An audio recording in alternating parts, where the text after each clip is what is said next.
Rajya Sabha MP Sanajaoba'S office clarified that the recent rumors emerging in social media regarding the usage of MP Local Area Development Fund Mpladf is misleading and false. In a press note released from the MP's office regarding a social media post in connection with the Mpladf fund, the MP's office commends the initiative while stating that the information lacks clarity and authenticity.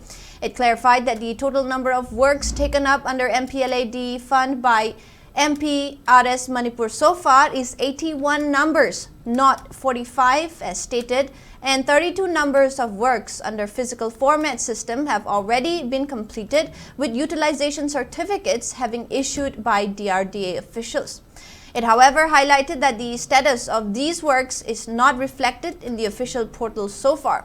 According to the press note, Mpladf official portal was introduced by Ministry of Statistics and Program Implementation during 2023-2024 and started from March 2024 in the state.